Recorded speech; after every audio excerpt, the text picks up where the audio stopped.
Hey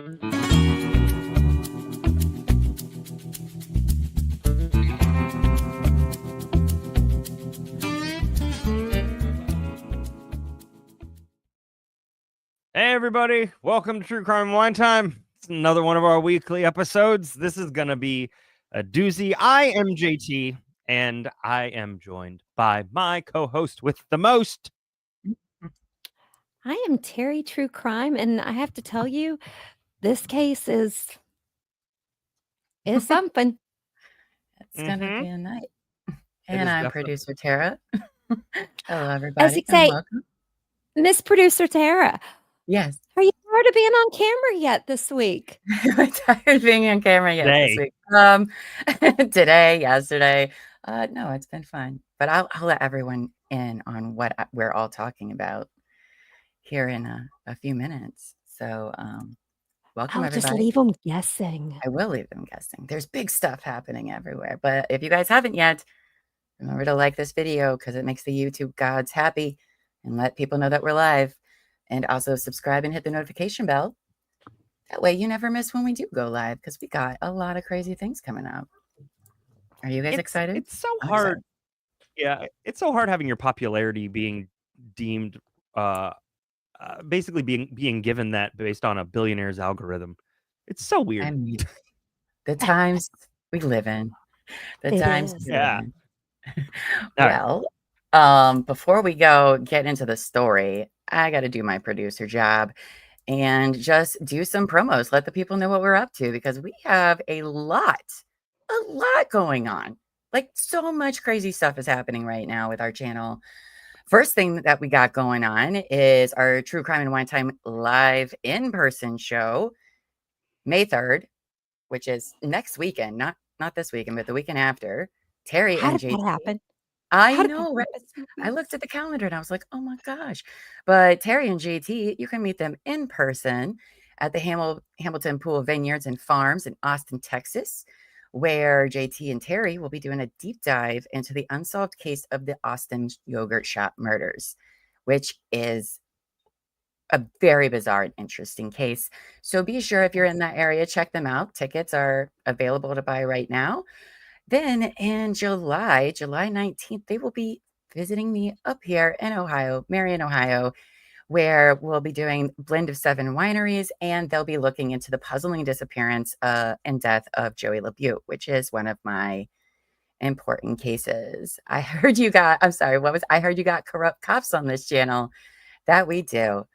Now, if you guys have any local wineries or breweries and you want to see JT and Terry in person live, you can go ahead and email me at Tara, T-A-R-A, at TCWTmedia.com, and I would be happy to add you to our list.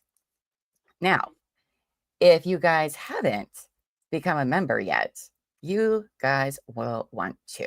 All right? So be sure to join today. You see that little button that says join? Look, it's circled in red. Click that right now. It's a fancy schmancy join button, and you get to pick which tier suits you best. Look at that. All the options for whatever works.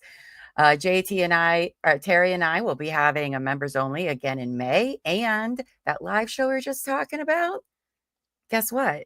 We're going to stream it for our members only. So if you can't make it to Austin, become a member and you can watch JT and Terry live talking about the yogurt shop murders, which is awesome. And we're on a stage. And they're drinking. And I've had All nightmares day. that All I fall day. off the stage. So You know how I'm not organized? I have printed out this script front and back. It is actually within a binder with the clear front, so I am ready to go. You're bringing a laptop too, correct? Well, yeah, it's going to come with me, obviously. Okay. But it's going to be hard to see the laptop with the light. But we'll see. I have one request for this live show. Okay. Please don't step on my toe. It's still healing. Oh my God. I stepped on all kinds of toes this week. Digital toes included. Not planning on it. I have a very nice, sensible shoe that is pretty flat, like my soul. It's asshole. And yeah, do you want my, now listen, I know the answer is what this is gonna be, but it's up to you. Do you want my pink shirt, my purple shirt? What do you want? I think you should bring them all and then we decide. Yeah, I would bring them all. Okay. I was What like, is I'm not checking a What bag, I'm so wearing. whatever it is gonna pack and fit in my carry-on, You but I should ain't bring them checking all. nothing. As long as you don't have a problem with me ironing it. Oh, that's nice. Oh no, I would don't iron actually anything. I was planning on asking you if you had a steamer I have at that your too. house. I So have that too. okay. I'm a girl. Love that. Okay, you guys, we got one more big announcement before Yes. we go in the show. It's our biggest one please. of the week. All right. So That's this huge. week, TCWT Media has decided to start streaming live court trials on our new show, Couch Court with Llama. That's me. I'm on there, going to be on there every day at 8:30. It's been a long week. If you wondered earlier, their joke about like, oh, aren't you tired? I think we've done 24 hours almost this week. But anyway, it's totally awesome. We're currently in week 1 of the Massachusetts versus Karen retrial. Oh my goodness, you guys, it's going to get wild. You can catch us tomorrow for day 4. Be here 8:30 a.m. Eastern Standard Time. Sorry, West Coasters, but people do get up that early to come and watch the show. So you don't even have to put clothes on. You can just come in your pajamas. It's fine because it's the comfiest courtroom on the internet. And it's not just me. I also have guests that come on as well, such as Buffy and Annie, and even Teri was on, and we just have a good time. So tomorrow, 8:30 a.m., come join us for Couch Court with Llama. And that's all I got for you guys today. So let's talk about what we're drinking and get into this because I'm sure everyone's tired of hearing my voice today. I have a problem with Buffy, though. It says I'm sat. What does she mean she's sat? I am sat. I think hope sat and ready to go. Okay. I don't know what that means. But yeah, so it's been a very exciting week doing that show.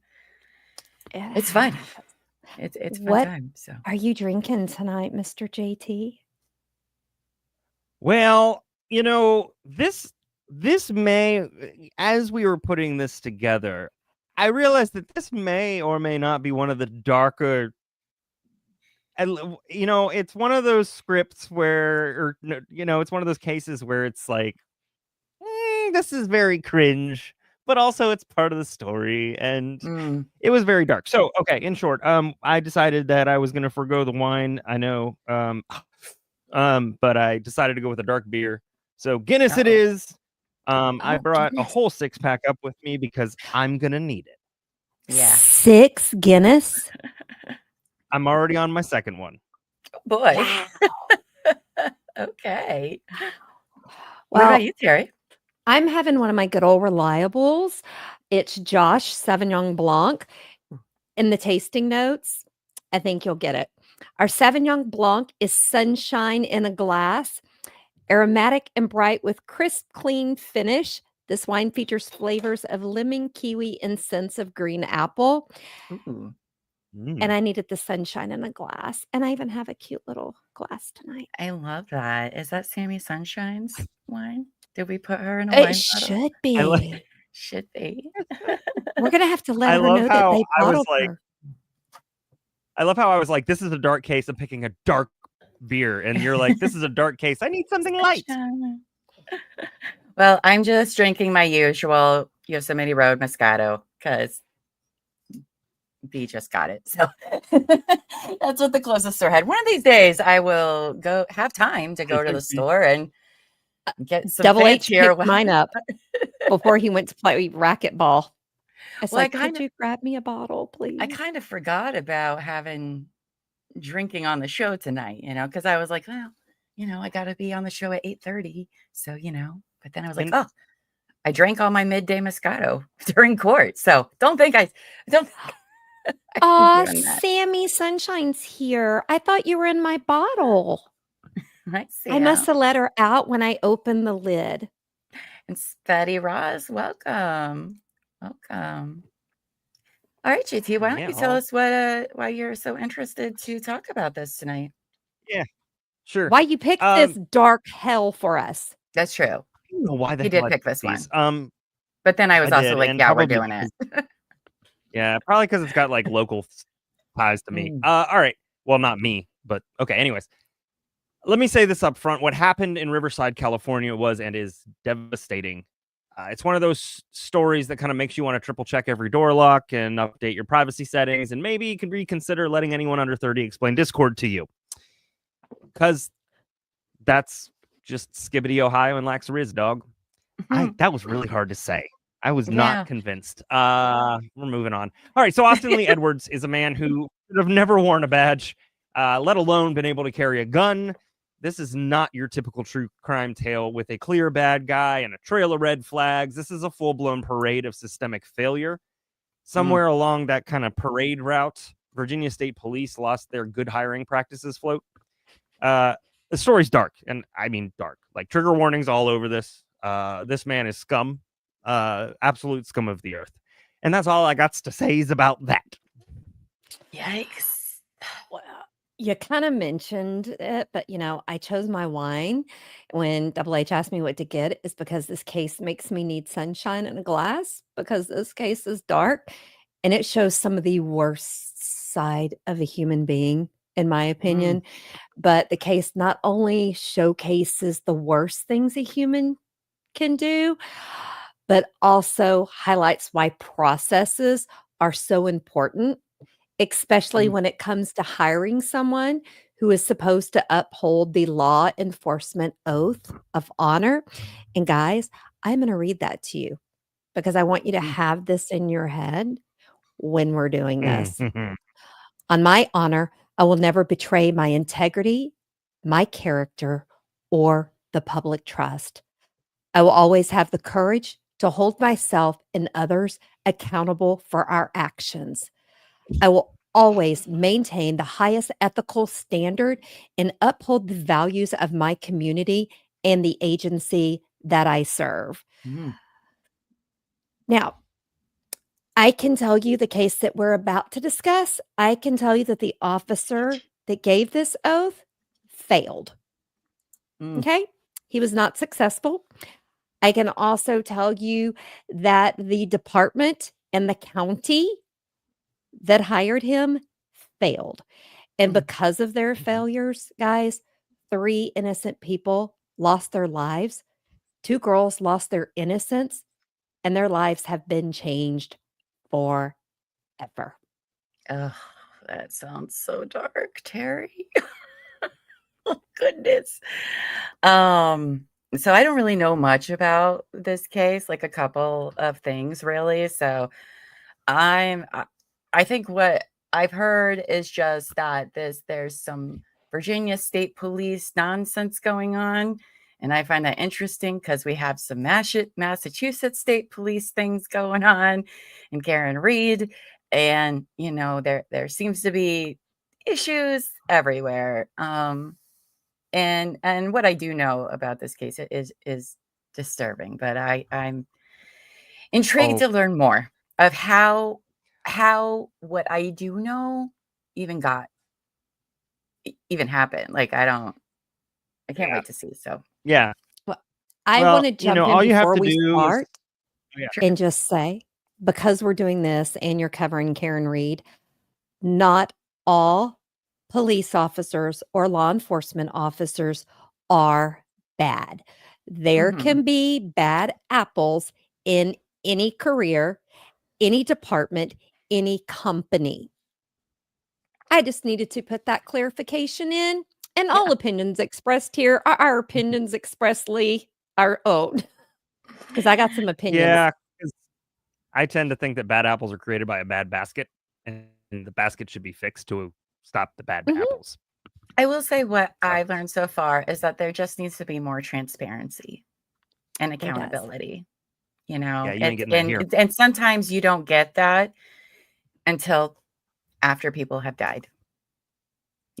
So that's all I have to say about that. But And we're going to learn because most law enforcement departments, even in the county where I'm at, the emergency response team, our chief says everything stops with him. If I was to make a mistake and break my oath, he would hold himself accountable along with me. Mhm. This case, that does not happen. Yeah. No. So let's hop into Thank this you, and Polly. Thank you. Come on, Yeah. ruin my night. Let's tell the story. Let's go. all right. So there's not a ton we know about Austin Lee Edwards' younger life. Get ready to barf a little. Did we barf a Look. little? Let's collectively. Okay. And honestly, it's not because of what he looks like. It's just of what he did. It's because of what. So doing some basic, doing some basic, math / Llama was able to get me his exact birthday. It looks like he was born September 1st, 1994. And by it looks like, I mean he was. There isn't much available about his early life. It's kind of hard to say whether or not his upbringing had much to do with his final actions. Now, in the announcement for the graduation of his class from trooper school, he was listed as being from a place called Pounding Mill, Virginia. I looked that up, and it's real, and also literally in the middle of nowhere, Virginia, 5 hours west. Like, they have like 367 people in just over 2 square miles. That's their town. Wow. Their claim to fame is that Maiden Spring, which is a farmhouse where Confederates camped out once, was turned into a historic landmark in 1994. There's not a lot happening. No matter the case, we do know that he had a mental health crisis in 2016. Now, I need you guys just to, hold on tight because we're going to talk about this and then we're going to go back and bring it back to, you'll see. So let's talk a little bit about the mental health crisis in 2016. I think it's important to say that I'm not bringing this up for nothing. This plays a large role in the timeline that Teri's going to go over both pre and post this. So we are going to kind of Tarantino in February 2016 when Austin was 21 years old. Now, we don't know a ton about what's going on. Well, you don't anyways at this point. But suffice to say, on February 7th, 2016, he was watching the Super Bowl with his dad. They each drank 2 beers that evening. Question. I forgot to ask the chat if anyone in chat has heard of this case before. If you have, raise your hand in chat. Have you guys heard this before? Sorry, I just need Buffy to stop talking about apple pie because I now feel like I need to go bake an apple pie. So, ooh, yes, please, and send me some. And yes, you can hide a bad apple in it and nobody knows. Nope. I'll know. Okay, let's go. Sorry, I'm trying to avoid this at all costs. All right. So we don't.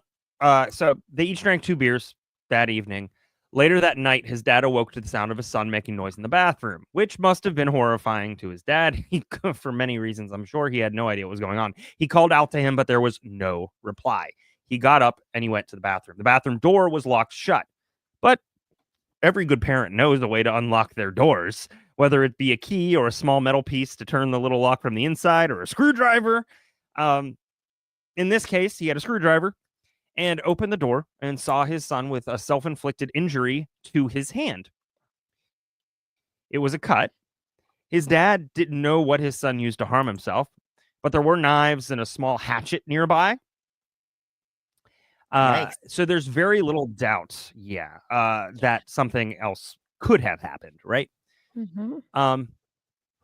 So his dad called for an ambulance while his son went to his room and sat on the bed. And while he was there, he was repeatedly opening and closing a pocket or folding knife. Just strange. Why? I mean, he was just in there with knives and stuff. I know we do find out that he had a collection of all kinds of things. Okay. See, I don't find the pocket knife is weird because Double H carries one in his pocket. A lot of men do. And when you're nervous, you just sit there and play with it. Well, that's not why. I think it's more surprising because he was just found in the bathroom with cut on his hand. Yeah. I don't think it's weird that he owns one. No. Okay. Yeah. So when his dad let him know that first responders were on their way, he was reported to have tried to leave the apartment. And on his way out, his dad subdued him in the kitchen, which that's something else. So EMTs arrived to the apartment and they found him being held down by his dad. So they requested police assistance. Edwards was resisting medical aid and was attempting to escape his dad's control. When the police arrived around 3:30 a.m. on February 8th, the next day, they found a large presence of blood inside. I don't know what this means, really. That a large amount, large presence, it's all relative. You know, I mean, it kind of sounded like the blood was looming ominously in the corner. But, you know. So Yeah, I the think incident that's report right said there by that the Edward. tub. A lot of blood. Yeah. I think between the tub and the toilet there, in case anyone can't really make it out, it looks like that whole dark spot there is, and that's a lot of That's a blood, good enough way to of call 911 and like Yeah. more than just the cuts, Yeah. you know? Yeah. Yeah. Okay. Yeah. Okay. So this is pretty serious here. Yeah, he Okay. did something. Also, I really love the quality of photo considering it was 2016. Does anybody have an iPhone? Also, that's hella tile. That's hella 90s tile. I thought it was a okay, game so screen. the incident report said that Edwards continued to resist, refused to let EMTs treat his injury, and continued to escape, trying to escape his father. And at one point, an officer ordered Edward to show his hands, and in response, he started threatening everybody, just like the Oprah of threat stingers, like you get one, and you get one, and everybody gets a threat. Police pulled out a taser, to which Edwards told the officer, "Friggin' use it." His dad pleaded for the officer not to use the taser and said that he could subdue him, which, after how long have you been trying, is really my question, but okay. They finally got him to the ground, and two were... I'm surprised they let him attempt that. Yeah. So they finally got him to the Okay. ground. Two were able to cuff him and strap him to a stretcher. He was taken to Johnston Memorial Hospital in Washington County, where he had a, quote, apparently serious cut to his left hand, and said a couple things in front of authorities that caused some concern, like he would kill his father and then kill himself the moment he was free. Cool. Okay. Yep, that's a mental health crisis for sure. Like textbook mental health crisis. His father, by the way, I don't know anything about that guy, but he did the right thing in this scenario, it seems. Absolutely, he did. You know, and that's hard to do, to be that person that has to do all this. But yeah, absolutely. In addition, his dad had bites on both of his arms from Edwards, but he also refused medical treatment. What? A custody order was... That's if you I think I have a reason. I have a thought on that, because if you get medical attention, then they're going to have to write up a police report that he injured someone else.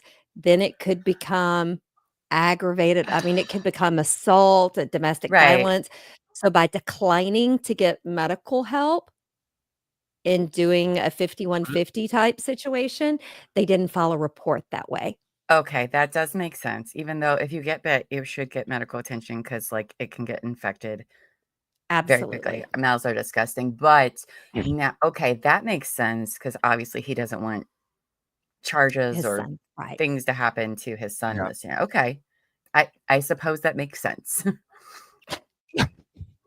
It's a whole nother meaning to assault by canine. So a custody order was issued in response to the suicidal and homicidal statements that were made by Edwards. The LA Times reported that a judge issued a temporary detention order because of the, quote, substantial likelihood that as a result of mental illness, Edwards will, in the near future, seriously harm himself or suffer harm because of his lack of capacity to protect himself from harm or provide himself with basic needs.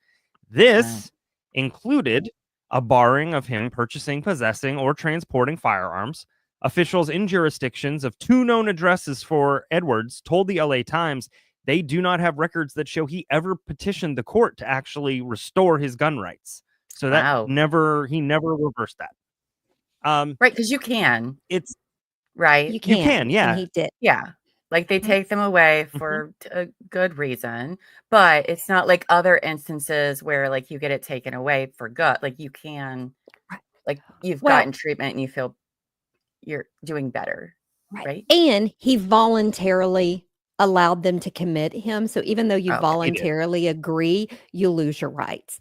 That's Okay. why some people, like in Texas, do not want to check themselves in, because the minute you do, they can file for you to lose your rights. Mm. Do Yeah. you know, is it difficult to get them back? I don't know.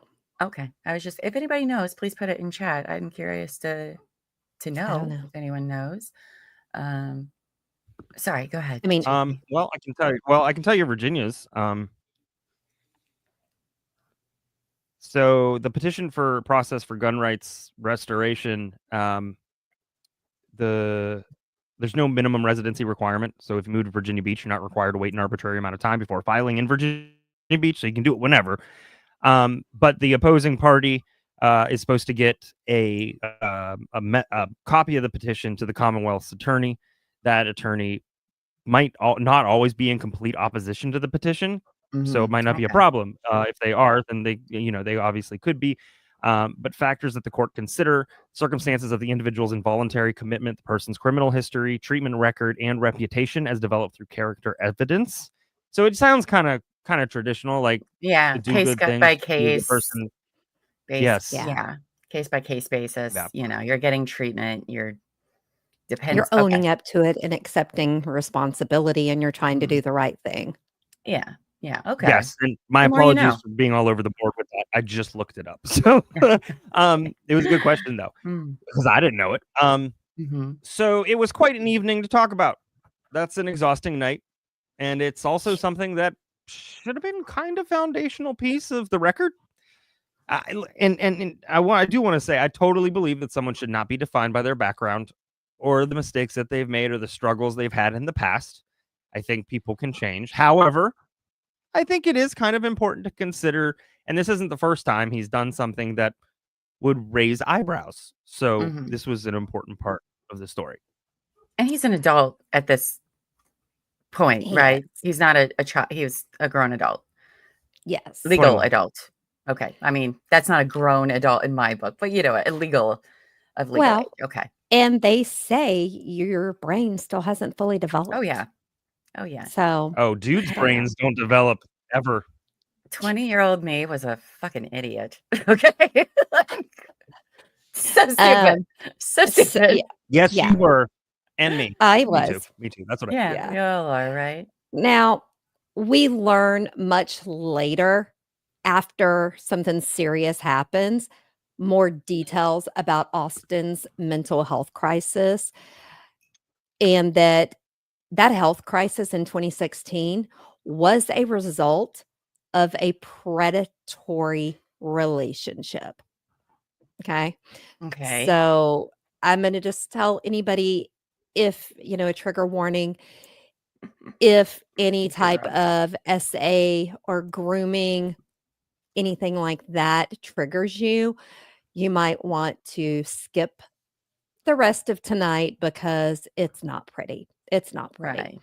But we're not going to be describing. No, but for some people, you don't need to describe Absolutely. I was just asking for an additional warning. I know that there's no visuals or anything like that. Okay.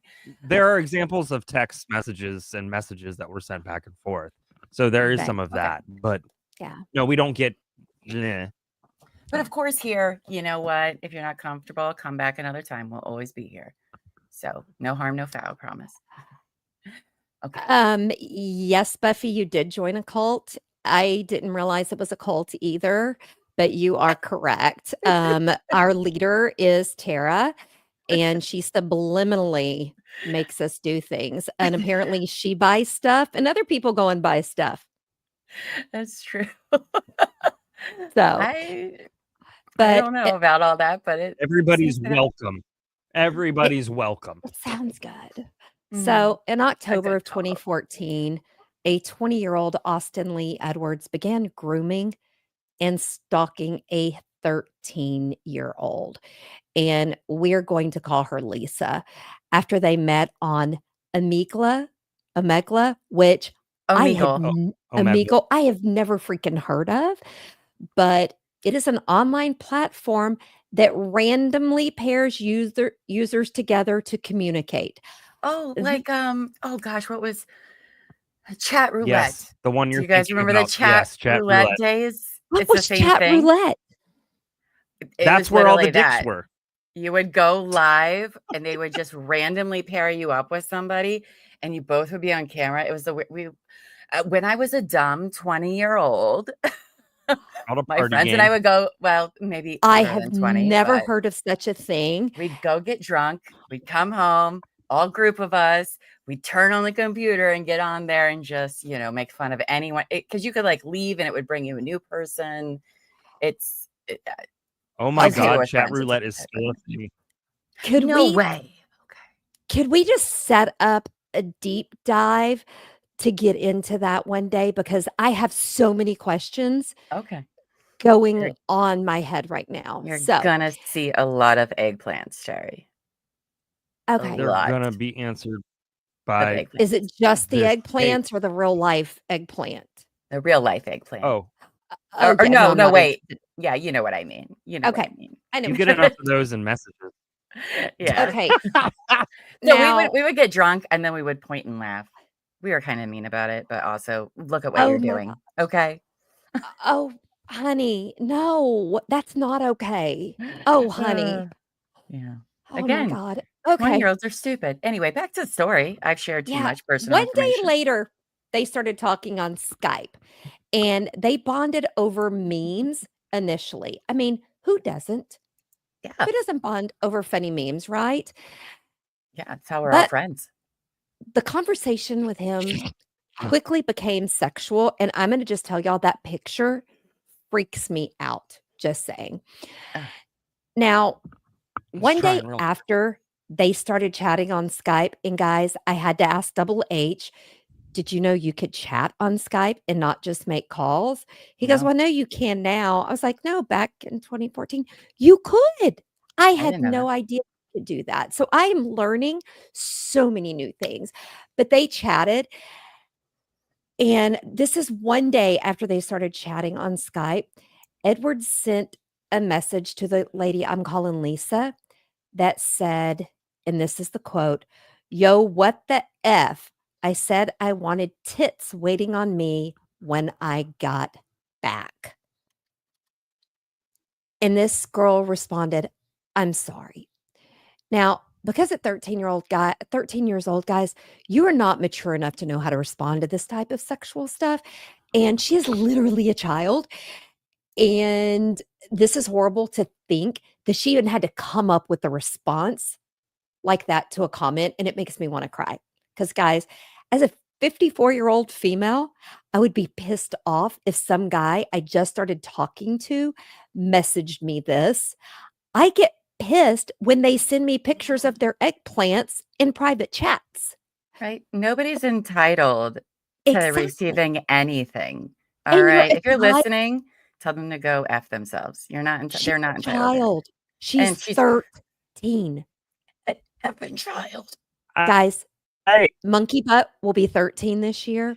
Lord help the person who says that to her. Beep your own, loser. That's right.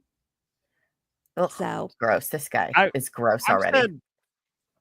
said some raucous things in my time, mostly on live. But like that's insane. Like he has a really odd idea of what communication is, but then again, I guess I gestured to the entire reason we're doing this episode. yeah. Now, in case that's not bad enough, he also would drop homophobic and racist slurs, including the use of the N word, which I am not going to say. That's fair. Just going to write down one more thing on my list of hate directed at this dude. And then, guys, he started pressuring Lisa to share nude photos of herself, even after she disclosed to him that she had just turned 13. Gross. I mean, guys, he literally waited for her to finish school in order to video chat or be able to respond to him. Ew. Gross. Yeah. So in a Where's my shame conversation, bell? I know. Oh, it gets worse. On Oh, I November hate this guy so 6th, much already. I'm done with him. Edwards wrote to her, "Did I tell you I went trick-or-treating?" To which she What? replied, "Nope." Then he wrote, "I totally did, and I'm 20." And she responded and said, "Me too. I'm 13." What There, the there's a F? lot that's weird about this guy, and that's an understatement. But like bragging to somebody, listen, it's a really weird flex. Like a really weird flex. This Well, is so creepy. and guys, we're gonna learn later that she's not his only victim. I also believe there's other stuff and we just don't know about it. He didn't just wake up when he was 20 and decide to start doing this. Why would a 20-year-old go trick or treating? So, Yeah. anyway, Or tell people about it. yeah. So You can then buy the your own convers candy at 20. Does he know that? You can buy your own candy. You don't have to go ask people I'm for sure it his daddy would have bought I mean, his dad because you're an would have bought it adult. for the kids and then just eat it yourself, right? Ugh, Then the gross. conversation also fell to suicide and self-harm often, Of and he course. would say that she was the only person he had and would threaten to kill himself Oh, if Lisa ever manipulation. stopped talking to him. Cute. He would show his handgun and knife collection over video. I Yeah, am very badass. yeah, Okay. and I Ugh. did go listen to the Cryptic podcast, I think that's what it was called, something like Oh. that, and they Oh. actually communicated with this young lady who's now an adult, but he also sent her links to snuff porn Ew. I hate that. at 13. So, you can go to their Patreon account, they said, and read the 4,000 or 40,000, however many message it was. I chose not to, but if you want to, go look it up. I'm sorry, who's it Now with? I'll have to go look. I wanna say the Cryptic Oh, podcast. yeah, okay. Okay, wow. Ugh, I don't know if I could bring myself to do that, but if anybody Their else wants to Patreon, I and think, was Cryptic Files or something, Paranormal and Cryptic. I will find it, and I will share it with guys, because I watched their YouTube today. Mhm. Now, Okay. on April 10th, 2015, he asked her to Skype, okay? And Lisa said, "I can't yet." And he goes, "Why is that?" "Because my mom." "Kill her.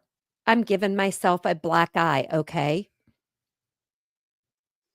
Wow. I um I Kill just her. pulled out an entire piece of paper and I'm running out of space. That I'm keeping my I hate Austin list on. If And we're anybody talking has about more Austin paper, Lee Edwards, Yeah. not Austin, Texas, or Austin who sold my child. So, just making sure we're all clear on that. Wow, that's no, intense. This guy is He's intense. and that's what she comes forward after the next person. You cannot convince me that was his first one. I mean, at 13, she told the guys of the podcast, she goes, "I was scared to tell my mom, and I was scared of him." Mm. So, but he often referred to Lisa as his girlfriend, and he would masturbate on camera and Ugh. try to pressure her to undress and do the same. Thank God she says she never did because it just felt bad and she trusted her gut. Mhm. Now, on January 27th, 2016, Lisa told him that, "I'm done with you. I want to break up." Okay. And he pressured her to stay with him. And guys, she must have agreed because he said, "Don't do that again. That hurt," is what he said in one of the messages. Sorry, but what a little bitch boy. Yeah. I mean, I do think there was some mental health issues with him. I do believe there was something going on, but still. But I don't give a 4 shit days about that. later 4 days later I've gotten rid of all my sympathy for this dude already. It's out the window. yeah, But go but ahead. 4 days later, he said, "Listen, there's not an obstacle that's gonna stop us from being together. if that's what we both want. He wrote, it doesn't even matter if you're 14 and not technically allowed to do shit yet. She was 14 by that time. He admitted I- in a message to her. Yeah. I would be interested to know if he has any ties to incel Reddits, subreddits, etc. He seems like incel material to me. I mean, you saw the Well, neck beard in that one picture. Here, I'll pull it up again. he- Look at Mr. Yeah, I mean, I Neckbeard did here. an entire episode with it, so it just feels like, yeah. he did Yeah. something on a know. Discord channel. And they tell you about that Discord channel, but apparently it got taken down. Mm, But he good. was into very not good stuff. Now, the LA Times reported. I just real quick, that first part, because I do kind of know the direction the story goes. Connecting this past with what's about to happen, that is We're about to chilling. connect some dots. That first part of that statement, there's not an obstacle that's going to stop us from being together. That is chilling. He's foretelling the future. Okay. All right. Let's Now, go. the Tell me LA more. Times reported that they reviewed nearly 4,000 messages sent over 2 years provided by the woman that we're calling Lisa. And guys, she sent them all to that podcast if you want to go listen. And they spoke with her and they communicated. She made the comment that she was lucky to be alive.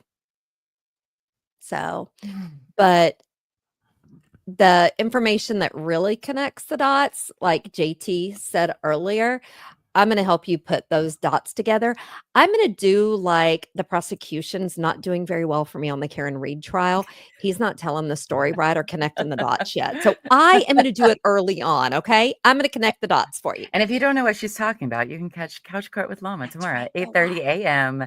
Eastern Standard Time to know exactly what we're talking about. But go ahead. So, like JT said, we make it to February 7th. He says it's Super Bowl. I care more that it's the week before Valentine's Day. You know, that's where I go. I go to the love, not the sports ball. Now, he told Lisa he wanted to kill himself, but he wouldn't because he loved her. He asked to video chat on Skype. He was crying and he had been drinking alcohol. He told Lisa that his life was awful and was concerned she would leave him. Now, over chat, he told her that he cut himself. She asked why, and he said it was an accident. When she asked him if he was sure it was an accident, he wrote, "No, I might have done it out of sadness." Oh, jeez. What a manipulative piece of shit. That's all he's doing. He's manipulating a child. Emotionally manipulating a child. And he learns from this experience. We'll learn later. So on a second video call that same day, Austin sat in a bathroom with his back pressed to a closed door, like JT mentioned. And he showed Lisa a cut that he had made on his hand and the silver hatchet he used to do it. So he showed her. Okay. But that video call abruptly ended when Edward's father tried to come into the bathroom because he heard those weird noises. And JT told us about the EMTs and stuff. Now, Austin's dad told the EMTs that his son had girlfriend problems. And I have a message for his dad.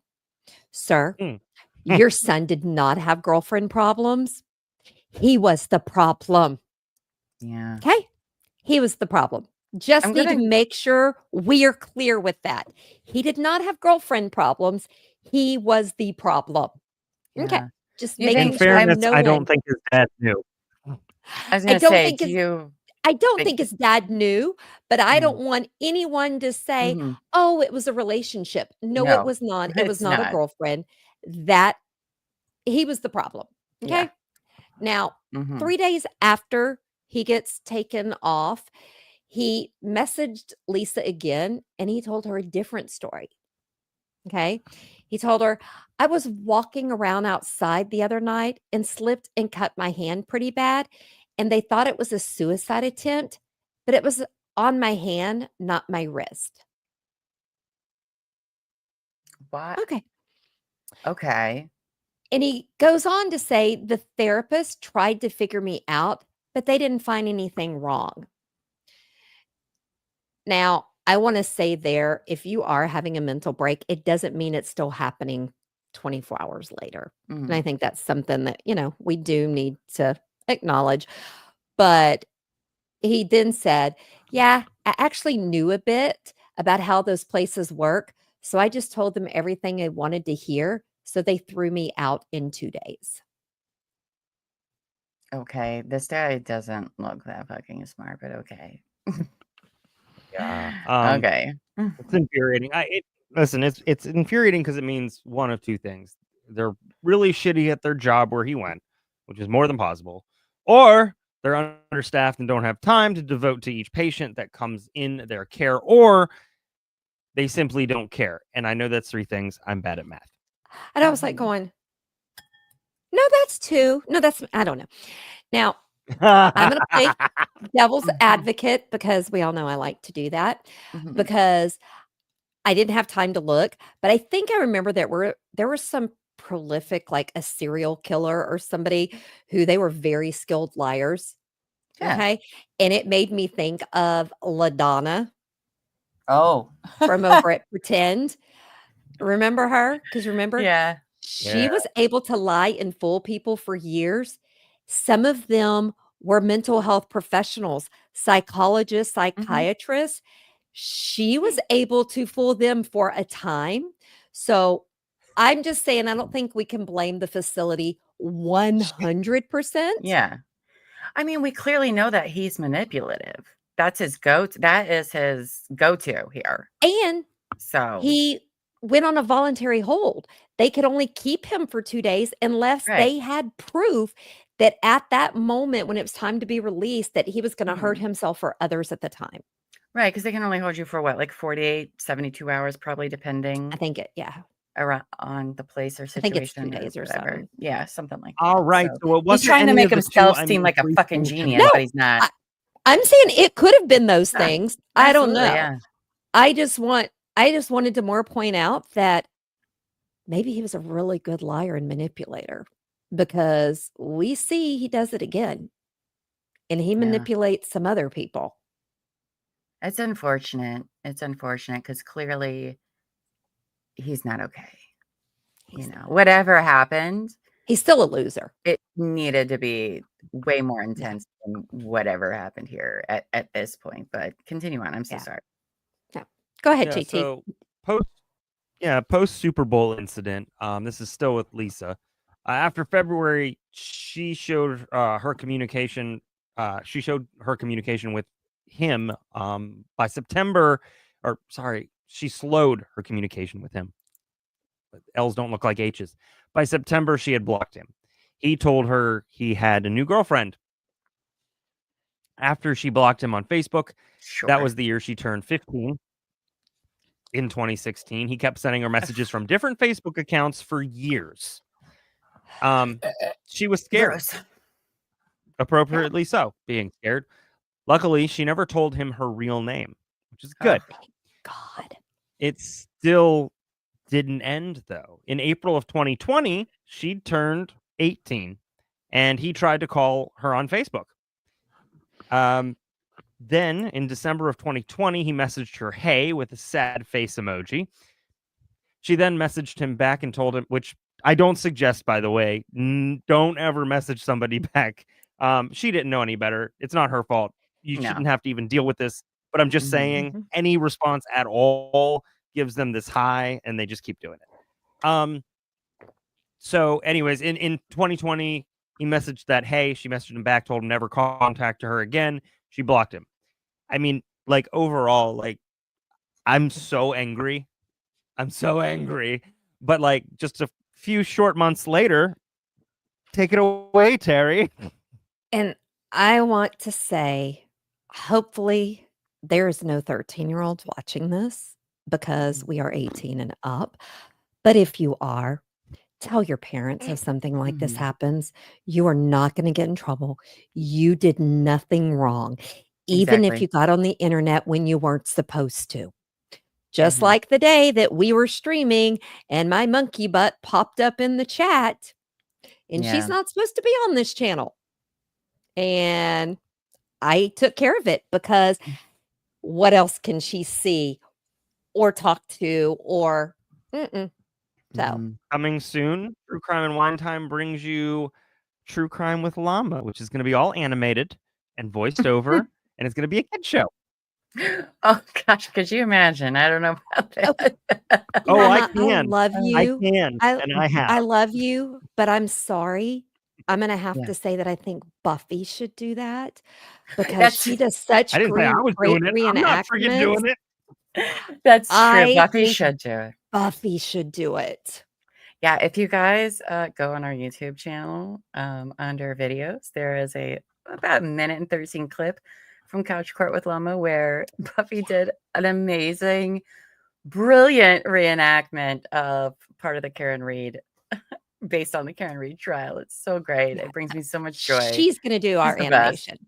She's the best. Now, That's fine. Anyway, So just a few months later, yeah, just a few months later, guys. And when I say a few months later, after 2020, not when she was 13. So Mr. Austin Lee Edwards entered the Virginia State Police Academy on July 6, 2021. He graduated in January and was assigned to the Henrico County office. Henrico. Oh, Henrico. I'm Yeah. sorry. And the only reason I know that is because I have to drive through Henrico to get to work. It's pretty much between me and Richmond, which is terrifying. Henrico. And I most assuredly lived here when this was happening. Wow. Ooh, that's weird. Question. This just popped in this little brain of mine.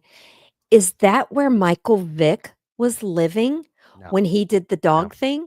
No. Okay, that was He lived in Richmond. Smithfield, which was 10 minutes away from my childhood home. Okay, I knew it was near your home, so that's what made me think, oh my God, did he come from the same place? Okay, Enrico, I forgive you now. Now, he then resigned in October of that year. So, guys, he was employed for 9 months with the state. Then he started as a patrol deputy with the Washington County Sheriff's Office on November 16th, 2022. Now, I don't know how it is in Virginia, so please no one be offensive, but in Texas, state police are more prestigious than county. Oh, yeah. Our DPS guys. That's how it is in Virginia.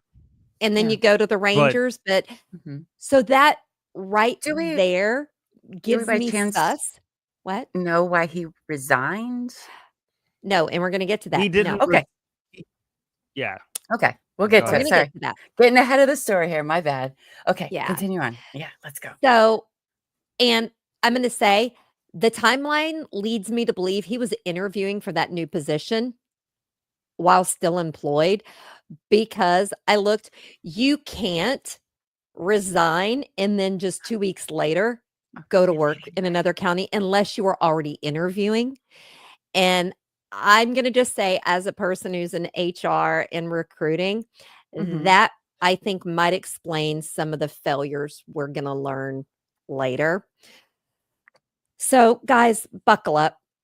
Okay. Just buckle up, because in the summer of 2022, the POS that was just on your screen connected with a 15-year-old that lived in California on Instagram. Okay. I'm going to call her Beth because I just hate saying, hey, that girl or that teenager. Now, Austin had learned from earlier, he lied and he told Beth that he was a 17-year-old boy and would be turning 18 in a few months because he didn't want to wig her out. And guys, this is called catfishing for those of you that have not heard that term, because when I grew up, catfishing means you went fishing for catfish because you wanted them fried and served with hush puppies. Oh, So Texas. he's 28 Uh-huh. now. Okay. Uh-huh. And Yeah, she's 15. thank you. I was getting ready to say that, but okay, now I'm hungry Okay. for fried catfish, hush puppies, and Okay. apple pie with ice cream on the side. Okay. Anyway, let's get back. So, the official definition of catfishing is the process of luring a person into a relationship by a fictional online persona. Mhm. Okay. And as we had heard, Justine Austin was 28 years old, not 17, like he said. So, guys, do some math. 28 with a 15-year-old. There has to be some other people in between his years of 20 to 28. You're And absolutely before. right when you said that earlier. Yep, and before. I mean, Yeah, and they're this ashamed to is. come forward, especially after you Mhm. hear what happened. Okay. Yeah. Okay. They started a relationship that she kept secret from her family. They communicated through Instagram and they called each other using the Discord app. Oh, that's where we have And all the our fun. fact that a This doesn't happen on the 15-year-old courtyard. This does not happen on the courtyard. the Just happen 15-year-old that knew about on our Discord and a Discord. 50-something woman who didn't, I mean, I really need to get with the program. But she lived in Riverside, California with her grandparents, her mother, and her younger sister. Oh, hold on. I just saw a comment. You grew up with hams, JT? Captain says you grew up with Smithfield hams. hams. Smithfield hams. Smithville hams. Okay, I was like going, what is hams? Yeah, Isn't they're right that around y'all's the corner. state Very around the bird? corner. Is A hams? ham? Not a a bird? bird. No. Oh my God. Terry really needs to. You're It was Uh, in the movie The American President. He didn't know what to send the girl, and she was from Virginia or something, so he had a ham sent to her. That's What are you asking if classy. it's our love language? Yeah, hey, you Okay. want to send me a ham? Yeah. I'll take it. I will swipe right for a ham. I will. I will. Okay. So, With now prices today, yes. Swipe right Austin for eggs too. I know, just think of all of the parents who dyed eggs. That had to hurt your If that was the pocketbook. case, I would have 0 eggs. So we should just move on. Oh, now Austin love bombed her by sending her jewelry, money, gift cards, and Yep. snacks. He used Uber Eats and DoorDash to send her food. So that Okay. And means and she was a implies teenage girl. he has knowledge of. She, of course, thought this was cool because, guys, think back to when you were a teenager. Would it have not been so cool to be dating a boy that you think is 2 years older or chatting with him and just Mhm. DoorDash? You mention you want Taco Bell and it just shows up at your house? Yeah. If my child ever DoorDashed at the age, let me tell you, I ran Uber Eats for a while and I delivered food to some places where it was kids who were ordering at an odd time of the day and night. And when I would deliver, I would literally just hand and turn around and walk away because I'm sorry, it is not safe to do that. So don't do that as a Y'all didn't just kid, leave it on the please. porch? Whenever I order, even when I'm No. at a hotel, I have it left at the door. It wasn't an option at that point. It was pre-2020. There Oh, wasn't like a pre-COVID. yeah. Okay. And they don't put Well, that instruction. Those kids aren't thinking about that. So yeah, it was literally they were like opening the door. what if he This was the like a DoorDash 16-year-old kid. driver? That doesn't check out. I'm just saying. I don't think so. I think Amiss has a good question. When did you do this Uber Eats thing? We need to know more. 2017 or 2019. I Oh, only like did it at the on the weekends beginning. or late at night. Like at the Yeah. beginning of Yeah. the Uber DoorDash thing. It was while I was a technical writer for another Okay. group. So Well, if anybody yeah, wants I to just thought it send might me be fun. Taco Bell and DoorDash it or a bottle of wine, feel free. I mean, I'm not going to turn it down. But don't give them your address, Terry. Oh, no, I'll give them my P.O. box. I think this is a big mistake here. Yeah, I'll Not give them my P.O. again, box. not blaming this girl. Okay. No. But go ahead. Now, as adults know, anyone that does that, it's not good. If you say you leave it on the porch, but it's a weird experience. It could be anyone. Oh, That's I'm true. sorry. I didn't realize you were so random. My apologies. Hey, I'm learning to read comments. I am You're doing great. improving my skill set. You are doing Now, great. Austin was like every male. Okay, let me rephrase this. Austin was like men like this. He got very needy. I shouldn't say Mm, all men are needy, no, but he got very needy. of course. And guess what he started doing? He Hmm. started demanding that Beth send him new photos, Oh, shocker. What? which I made her thought he feel was a icky. gentleman. Yeah. Guys, Now, stop asking girls, women, anybody to send you nudes. It's icky. Nobody likes it. I don't know who told you we don't like it. Stop it. Just I don't stop even it. want Double H to send that to me, guys, and No, I love him, and I've seen it before, and I don't want it. I've been with Elbow Feet for Once 13 years years. ago. Yeah, Okay. I don't want it. I Even don't he'll wanna be see like, that. hey, you want to? And I'm like, no, that's not happening. Yeah. This is a Now, weird transition, but Steady wants DoorDash. No, I went DoorDash. That's fine, Spatty Raz. You get you some, girl. I do too. I am so hungry. They saw what Me I had too. for dinner. I had yogurt. I So, got some leftover Japanese hibachi that I'm about to eat after this show's over. I'm so excited. well, Austin, because he got this new job, he purchased a home sight unseen in Virginia. Guys, he proceeds to black out all the windows with window limousine tint and blacked out curtains. Yikes. The only Creep. thing that would be worse is if there was a basement.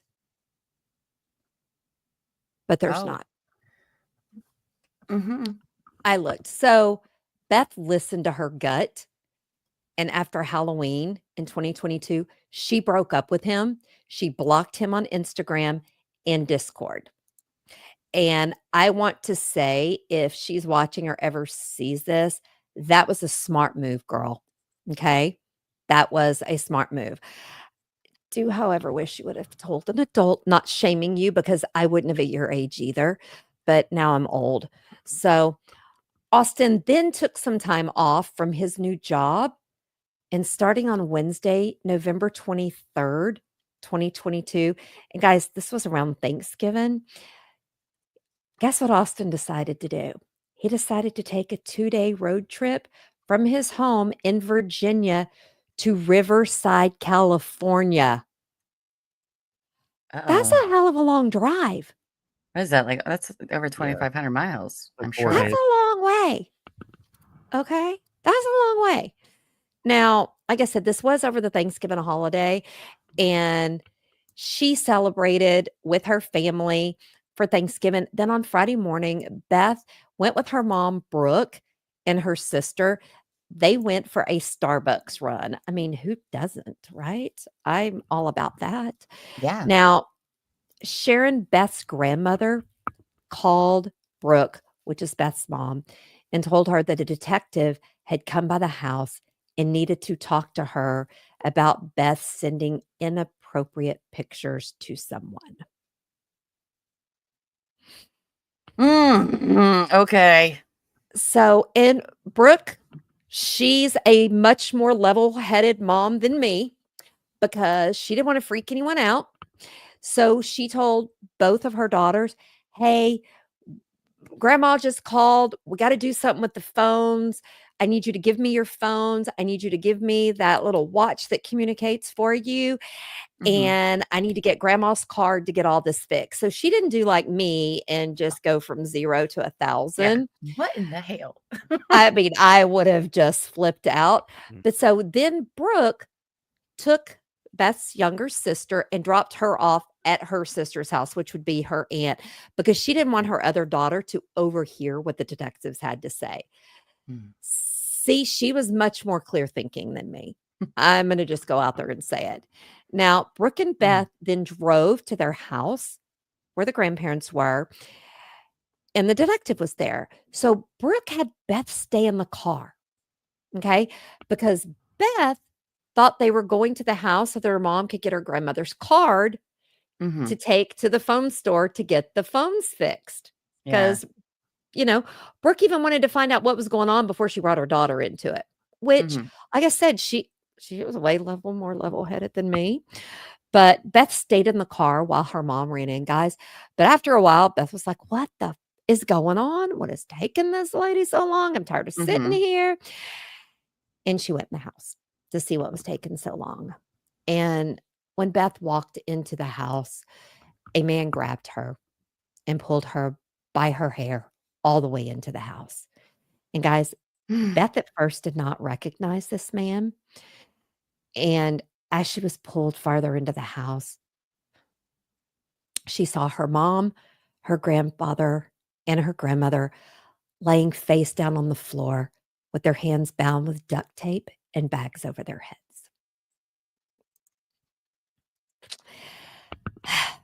That I just think about that at 15. Just think about that. But so Beth freaked out. And that man was wearing a police bag on his belt, pointed to a semi-automatic handgun at her, which he pulled off. He told her to stop screaming. And guys, and at that point, Beth recognized his voice. Because remember the teenager had just broken up with him last month? This is Austin Lee Edwards, the guy. I hate this guy so much. And he used his police stuff to tell the grandmother she's been doing this. Remember, she said she never did it. He didn't have any photos, but he wanted to get her back there. What were the grandparents to think? I would have thought the mean- same thing. I mean, he's in a police You're a cop. uniform. He's got a badge. Legit too. Not even like bought it at some costume store or some shit like Right. that. They literally not had looking no for- reason to not think that. If you're not looking for the badges that say Virginia State Police, you don't think to look for that. Why would you? It's a policeman in your area. Yeah. So Oh God, I hate this guy so much. Oh, guys, it gets worse. Okay. Of course it does. So Austin then pulled her with him around the house as he poured gasoline throughout the house, and he lit the house on fire. Cool. And he then took Beth out to his car and he forced her into the back seat, and they took off driving. And Austin told Beth that she needed to say she was his daughter if anyone stops them or asks any questions, and that they are going to Virginia to live together since she no longer had any living family in California. In creepy ass blacked out window house. I mean, guys, what the fuck? You kill her grandparents and her mom, and you tell her she's coming to live with you because she has no family anymore? Like I said, that sentence that he said earlier to the other girl is haunting. I mean, Beth had to be scared to death. She just had to be scared to death. Now, Austin had his gun plus a knife and it had blood on it because he had used it to slit her family's throats. Ugh. So, a neighbor saw the house on fire and called 911. And of course, as they entered the home, the bodies of Brooke, Sharon, and Mark were discovered. Now, the police started talking to the neighbors immediately and found video that showed Austin's vehicle, which they used to get his name and his mobile number. Okay. Police pinged Austin's phone and the chase started. Okay. Austin had told Beth that if they were captured, he would kill himself. He also then told her that he was a real police officer and that they needed to do a better job at background checks. True. He admits that he should not be an officer. Guys, then his car got stuck on some large rocks during the chase, and he got stuck, and he told Beth to get out of the car, which she did. Austin proceeded to shoot himself like he had told her. Well, police, not knowing if Beth was involved or what was going on, they proceeded to cuff her and arrest her on the scene. Oh my goodness. Well, one, Okay. glad I got to that guy's skip the dead. water and go to That's the him. wine. Question: why do you all think he became a cop. He'd only been a cop at this point for 11 months. Or I think Elio, I guess he, whatever you want to call it. he wanted the power, the prestige. People will be scared of you. They're less likely to tell on you. There are some my thoughts.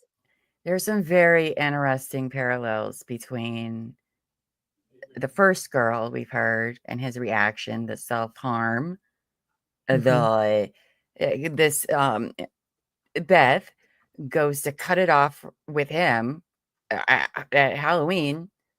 Here he is at Thanksgiving killing her whole family. The other girl cut it off, and on Super Bowl, he's trying to, I mean, if he that's would have been crazy. a cop when the girl we're calling Lisa broke up with him, he probably would have gotten her address, because being 100%. state police, you can get into databases and get that Exactly. information. That's true. Oh, I guess I didn't think about like the stalker I mean, tendency this guy. I can get in and Garbage. get your address, because I can get into some of those databases, that I have access to for PI stuff. So cops have much more access. That's all fair points there. So that's why Lisa later, told the guys on that podcast that she thinks she was lucky to be alive and that he wasn't a cop at that time. I agree. Anyone who has come into contact with this guy online is honestly, look at what he was willing to. That's crazy. And now I want JT to tell me how in the hell this shit was possible. Yeah. Welcome to Virginia. No. Yeah. How do you get hired? That's the $1 million question, right?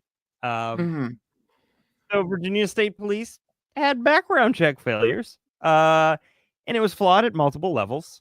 The VSP, Virginia State Police, their hiring process, it involves like an internal background investigation, fingerprinting, a review of records through various databases, also includes a lie detector test, and that's about it.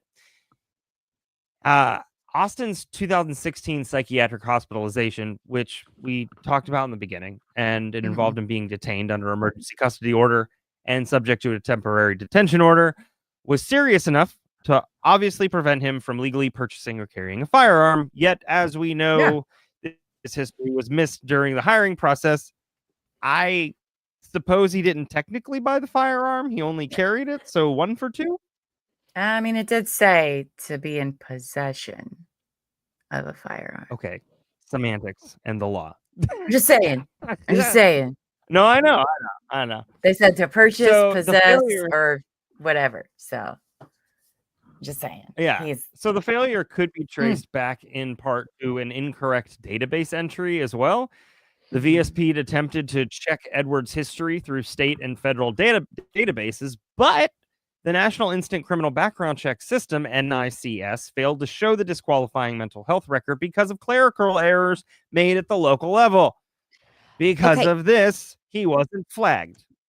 Let me tell you, I had to go find out what the clerical error was, because that's me.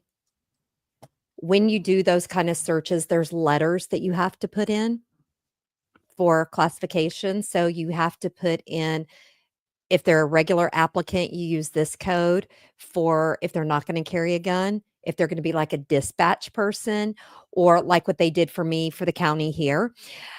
But because he needed to be able to have a firearm, they were supposed to put the letter F, and they had put, I think it was letter J.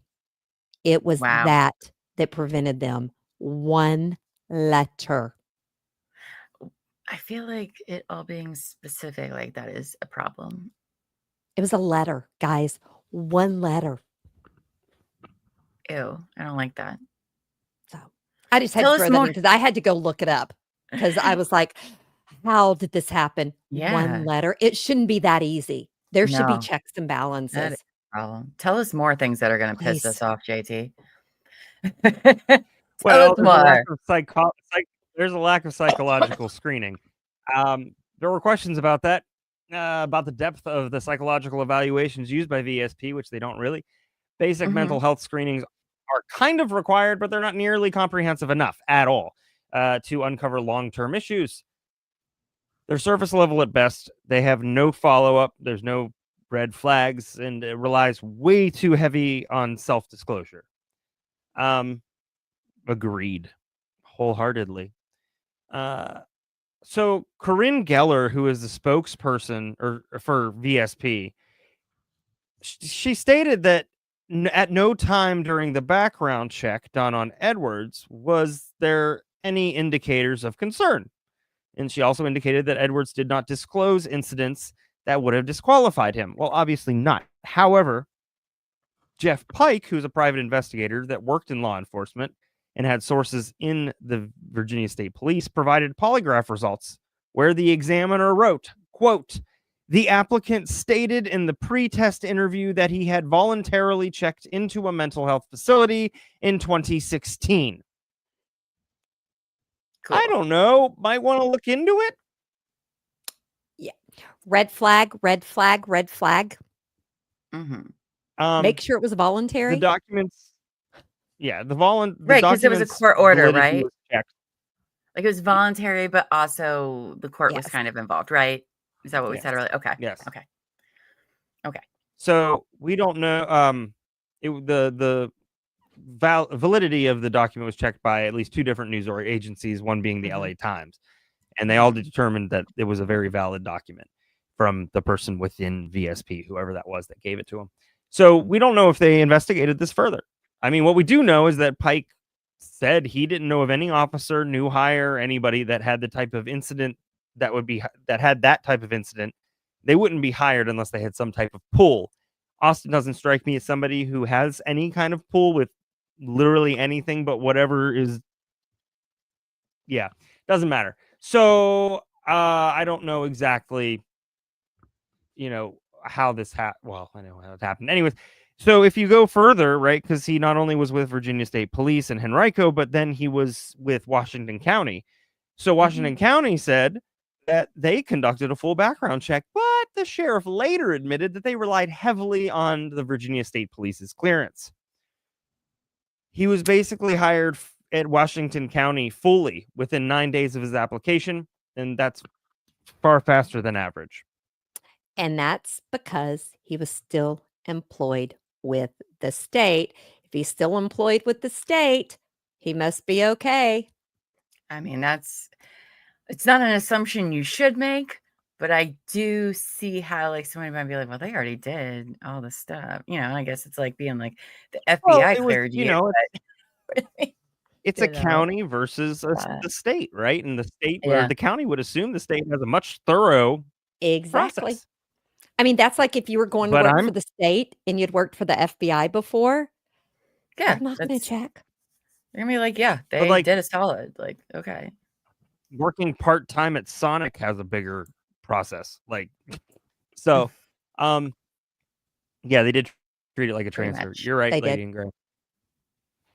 Due to the murders, the Virginia State Police launched what they called an internal and administrative review, which is you should read as CYA, of how Edwards was hired. But the investigation was conducted in-house with no external oversight, and officials emphasized that policies would be reviewed, but then they provided little detail or commitment to reform. And this also resulted in no formal report, which is why we couldn't find it. At least I couldn't. If you found it, you didn't tell me. Convenient. They didn't release it. Yeah, no. So there were demands from the public. The media demanded it. And also, I'm going to keep politics out of this, but Governor Glenn Youngkin said, quote, "Once the investigation is complete, there will be full transparency." Huh? Is there? Anyways, they didn't release that formal report. Instead, they issued a brief press statement acknowledging the oversight and promising future improvements. Skepticism and outrage abounds. From me alone and everybody else. Oh no. It's nope. I'm sorry. They need to look up what the word transparency means because obviously they do not own a dictionary. Oh, like y'all, this is out the report. Why can't we see the report? It's so transparent. It's been how many years? 2 years? Yeah, I Where's the guess I could report? put out an F. Yeah, I could put in a request. No, I So don't. I'm become not a saying member. that we They couldn't can find it. upload it. I don't think they've They released it didn't. at all. Yeah, They like did it's not not a release matter it of at all. us not finding it. I guess what I'm Mm-mm. saying is the governor's No, full yeah. of shit. But Thank you. that's what I'm saying. I'll say it. I'm the producer. I'll say what I want. He's full You of live shit. in Ohio. I mean, no. Listen, Exactly. here's the deal. Yes, he is. I mean, Well, Ohio's not better. But listen. But He was you live chilling with the Ben somewhere. Laden the day before 9/11. He's a trash dude. Anyways, so in a move that can only be defined as scapegoating, the department pinned the failure on a single background investigator who reportedly missed the hospitalization record due to human error. We now know that's a lie. Well, the human error not, but he was told. Question real Didn't quick. follow up. Is this person working for the Virginia State Police or for the county? Virginia State This Police. is for the Virginia State Police. Okay. So one guy, person, I don't know if we determined It was a lady. Okay. So one One person at Virginia State Police. Okay. Anyways, they were quietly removed from background check responsibilities. They also, there was systemic failures, not individual negligence, right? This is a big issue, and that was at play. There were policy gaps, poor interagency communication, inadequate training, all of it. And the public and the press backlashed over the lack of transparency. Honestly, I don't remember this, probably because I was so tired of news at that point. I just didn't want to deal with it. But the response from them was swift. Journalists, watchdog groups, victims' rights advocates condemned the internal review. Many asked for a fully independent investigation. And after it was revealed how easily Edwards obtained weapons and a badge, despite the serious mental health red flags, the public obviously outraged. If that wasn't really kind of fucked enough, the press was denied access to Edwards' full personnel file. And that included, in particular, a 24 to 27 page section that included background interview summaries and internal memos. Oh, that's fun. The VSP. Look at that transparency. Yeah, look at it. Oh, yeah. Well, they cited personnel privacy protections. Critics argued that public safety kind of outweighs that. And he was dead. The withheld pages most likely. Yeah. The withheld pages most likely contained vital context on how Edwards was vetted, what was missed, and whether there was any internal concerns that went ignored. It's just a flippin' mess. This is what really pisses me off, right? Is that sometimes when things like this happen in the agencies, this is them not taking real accountability for what they're not doing their own oath. They're not exactly. We will take accountability. Why can't you just have to say I done fucked up? Yeah, they did not follow their oath that they took. That's why I said that it's right at the top. They failed. And I'm so glad that you did their oath at the beginning and thing. But why can't you just be like, listen, we did wrong. We're gonna do better. Like admit it instead of being like, oh, it was just this one person, blah blah blah. Because did they then go and check every single person who has been hired to make sure? I'm going to tell you a little bit about that because I found it right before we went on. Okay, I got it. I will get off my rant then, but I got it from somebody. Me off. Okay, tell us more. So now let me just be upfront and state, I do think Virginia is for lovers, but they have the weakest Freedom of Information Act policy compared to some other states. Really? Okay. If you love hate and bigotry, sure. Lovers, it is.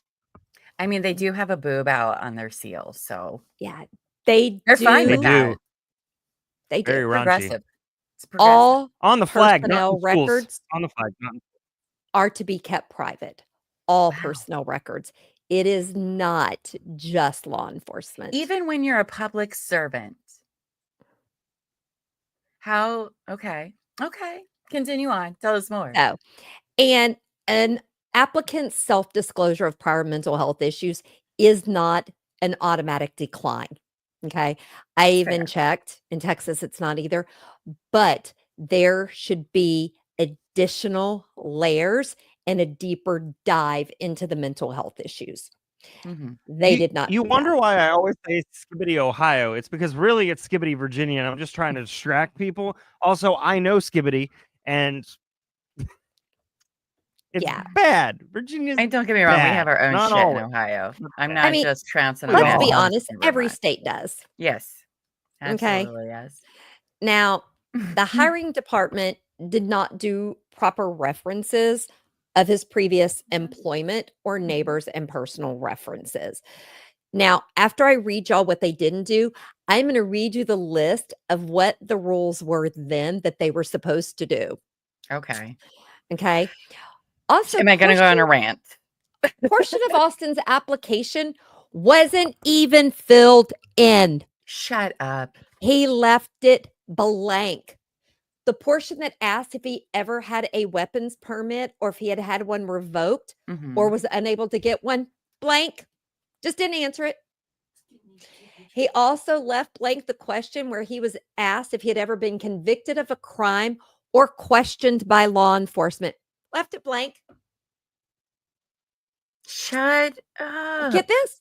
Also left blank was this question to whether he had ever acted out in violence to another person physically or verbally, or had a restraining order, protective order, or contact order. Left it I blank. believe he might Just have had decided one. I didn't want to fill it. He didn't lie. Didn't lie. Sure. But I mean, So, like, guys, you said these you are said part of the huge police, myths. like, yeah. This You is a said one of huge the miss. Okay, guys, get ready because buckle up because I'm going to just tell y'all. Even back when we owned our staffing company and I staffed people at Blockbuster, it used to be this business and you'd go rent videos and watch videos and games. It was a yes. thing, kids. If the applicant, because they had to do manual applications, if they did not answer portions of the application, we gave it back to them one time. Here's what you missed. You need to fill it out. If they gave it back to us again and still hadn't filled it out, I'm sorry, sir, you're unable, ma'am, you're unable to complete your application. Bye. What are you looking for? Like them to at least just say no? Like that confirmation, right? Is that what you're Because looking then for? they lie. Right. If they Okay. don't fill it out, I didn't see it. I didn't understand it. They give you all of that. So we're talking about a person we're giving a gun to. A gun, people. Wow. And we're That's giving them authority to make decisions that are life or death decisions. Okay. wow. So I got my hands on the Department of State Police, the letter that they put out on December 30th, 2022. Oh, okay. About, I'm not going to read you all of it, Mhm. but they tell you what their policy was at that time. And I'm going to just go through the things that they missed. All past employers, in reason for leaving employment, you must speak to managers or human resource officers are to be interviewed. So Guys, just they did not talk to Virginia State Police Okay. and get a reference. They only checked his Lowe's when he worked at Lowe's Home Improvement. what? How is that relevant? Uh-huh. Okay. Okay. Then also review of applicants' social media. Okay. How was he sending links to look at snuff films on chat and messages? And if you didn't go and look for racial or homophobic slurs. But would they have been able to look in your private messages or just what you post What you for post, but everyone to see? most people, if you I go mean, through it enough, let's I be can tell honest. you If you're can sending find it. racist DMs, you are probably putting that for all Yes. of everybody to see. But I was just wondering. They also say that so then they go through, depending on people who are going to have to take an oath. Mhm. Okay. Since he was going to carry a gun, they also needed to investigation shall be conducted in each community the applicant has lived, worked, or attended schools. You need to talk to their neighbors. Wow. They didn't. They did not. Also, falsification of an application with an intent to conceal or mislead, documented untruthfulness during an applicant process, they are to be automatically disqualified and should not move forward. Should never have even made it to the academy with an application not completed. I didn't even think, I know we mentioned him going to an academy earlier and graduating, 6 months. but I didn't even think, right, I didn't even think about that process, the VSP process, this county process. I didn't even factor in the school thing, to be honest with you. Gee, so three levels Mhm. and not a single person. So I said I Fix any of had these things. because if they would have talked to the neighbors and stuff, they would have found out more details about the 2016 incident. They were supposed to talk to his father because he lived with him. They never did. Wow. So they failed. Okay. And Washington County failed because they just assumed VSP did everything. Well, and the academy failed. Well, but that's the state because you can't go to the academy unless you're qualified to become an officer because they don't want to waste tax resources and training. Oh, they're one and the same. They're you one and the mean? same. Okay, Yeah, I did not know that. one and the Okay. same. So they all failed. Okay. They Wow. failed. And I will say it goes on to say what they are doing different. They go on to say that they audited all officers that had been hired within a certain time frame. It was several years. They only found this one employee who had not been trained properly on the F code, the J code, or whatever, is what it says in this letter. This is the letter they released saying, and we're going to do this better. They made everybody go through new training. They basically put a Band-Aid and they threw that woman under the bus. They didn't do any of that, by the way. Wow. I can guarantee it. Yeah, I think that's smoke and mirrors. Honestly, like, let's be honest. I do too, but I just had to, when I got a hold of it, I was like, that is what you call a spin. They got a spin Yes. doctor. I very much feel that way about it. I'm not saying the number needs to be big or anything like that, but you're telling me one in all of the state of Virginia. Get out of here. Get out of here with that BS. Training or transparency, ass from that governor. You're gonna tell me only one person in the cops, like who they hired within that time frame, didn't have a domestic violence charge? Well, and what was the time frame?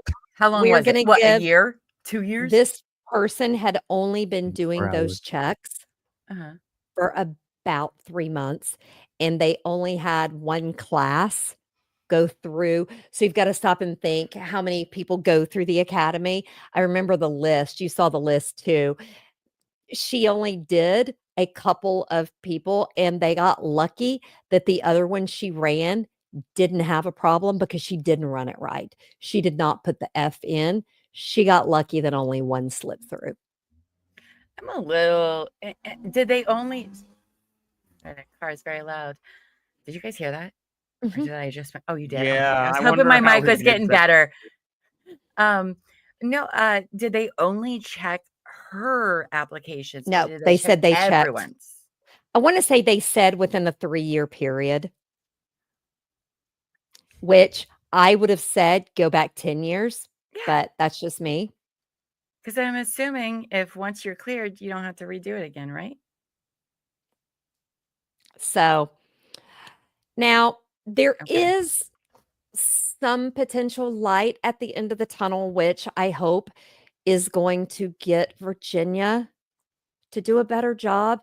And I'm going to just really hold out hope, and I'm going to play the angel advocate that they learned from this and that they're going to do something different. JT is shaking his head, so I don't know, but He's from there, so it's fair. it's fair.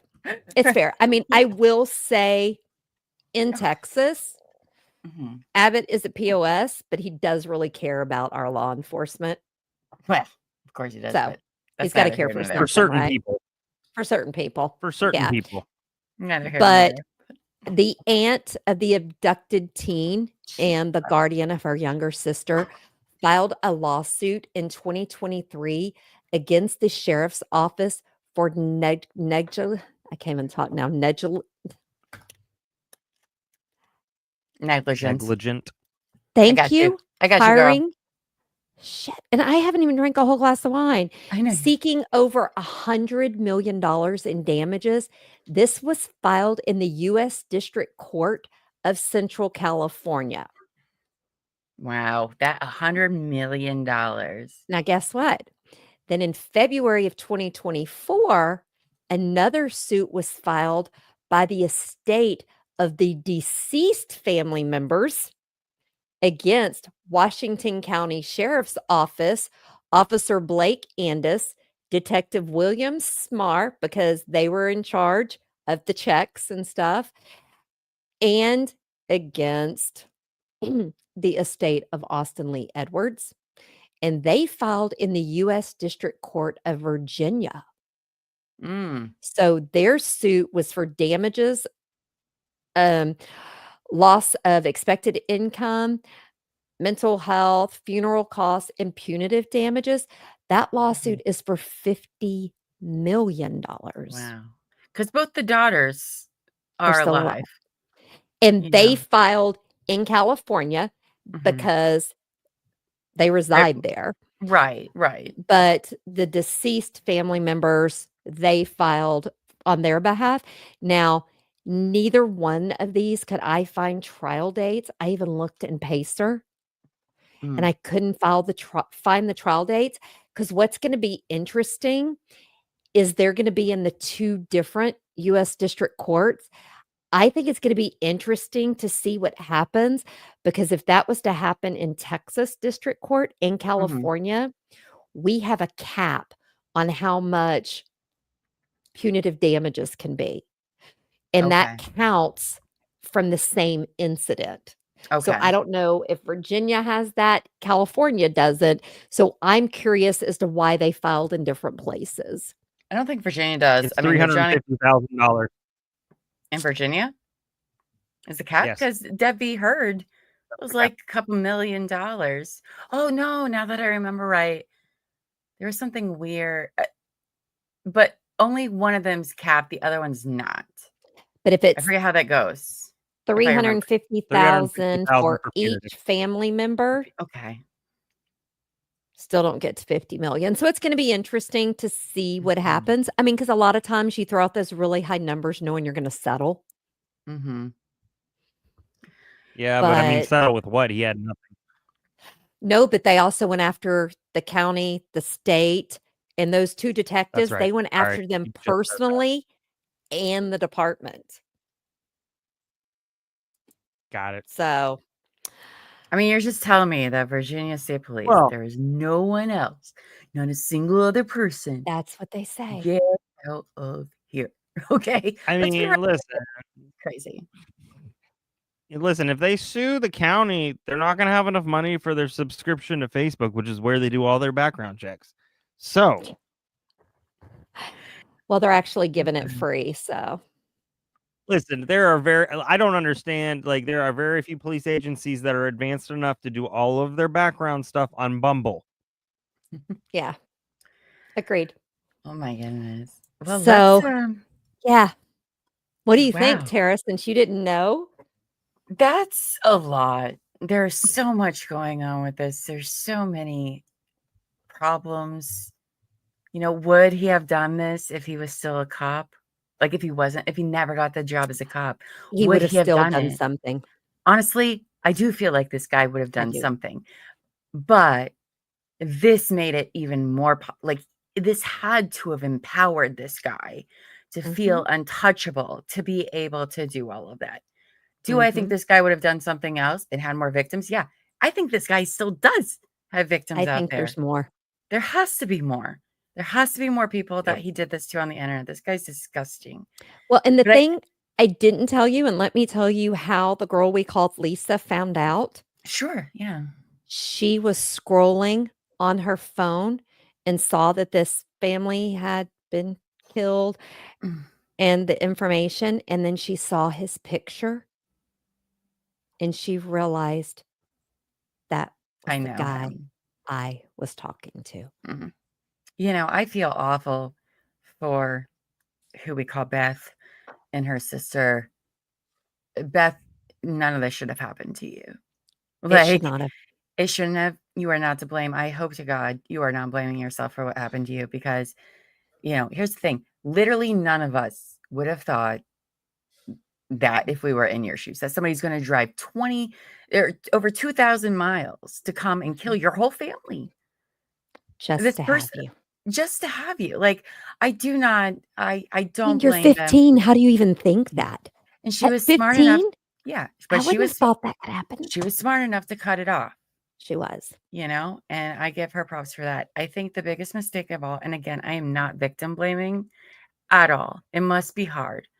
Was it sounds like she didn't tell anyone about this online relationship she was having. And I understand that she thinks that she was talking to, right?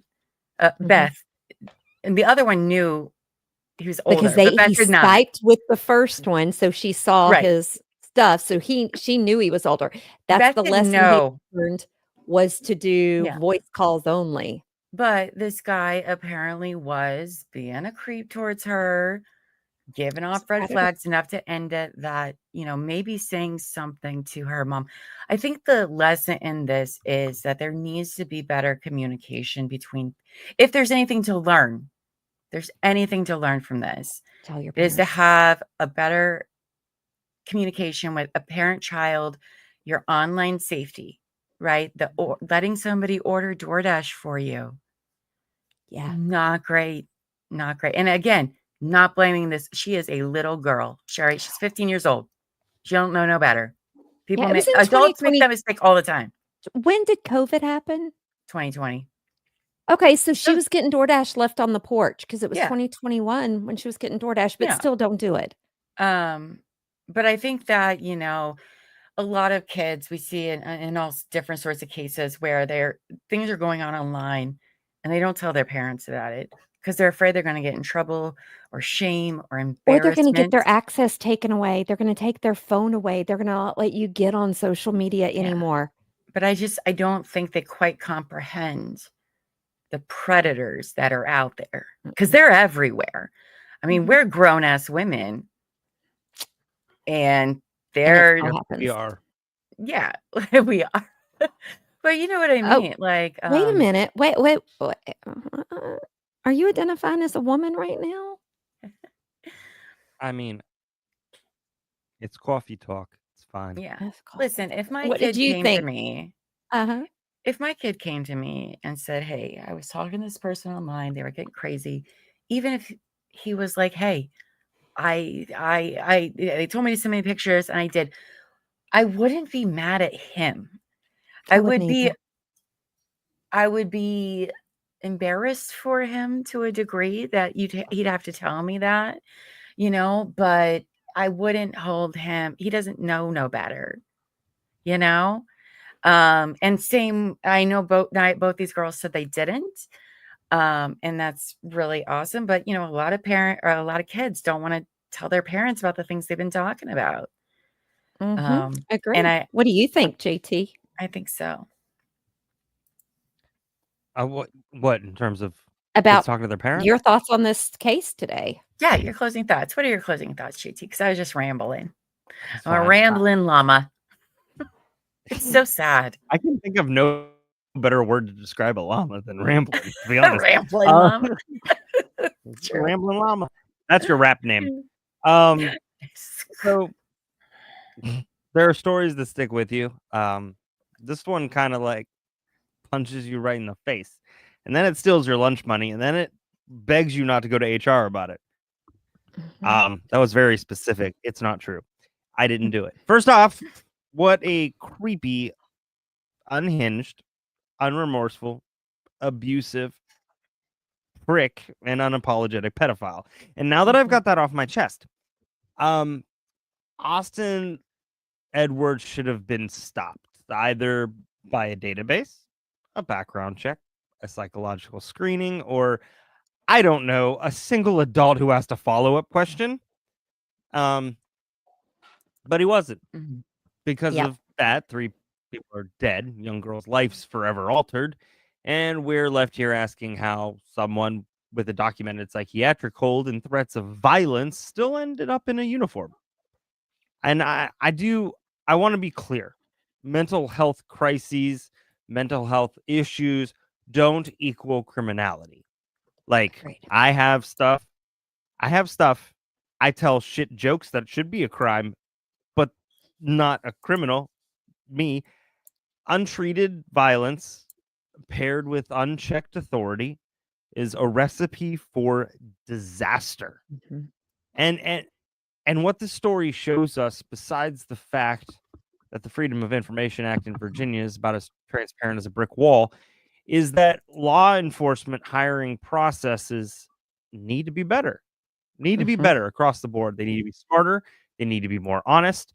They're less, do you feel stable today? And more, have you ever tried to bite your father during a Super Bowl party? Because this story's tragic. I mean, it is. And it's also infuriating. And somewhere in the middle of anger and heartbreak, we have a chance to demand better for, both for Brooke, Sharon, Mark, and for everyone, every community that deserves to know the person behind the badge. They should understand that they're there to protect them. They shouldn't have to wonder if they're there to deceive, stalk, and destroy. So, stay safe. Unfortunately, we've got to stay skeptical. And if you're ever applying to be a cop and you feel the urge to lie about your age to a teenager online, which is very specific, just try actually fishing for catfish instead. Just go catfishing with Teri. She knows how. Yeah, please. They're bottom feeders. I'll send them all your way. All those problem people. Thank you. Great. Now, you're welcome. This case is more than a tragedy. I mean, it, I think, is a gut punch, and it should be a reality check to everyone how dangerously deep in the cracks run through this system that's supposed to keep us safe. I mean, we are hiring people to protect the community. They need the deepest of dives. Mental health, previous issues should not stop them. Okay.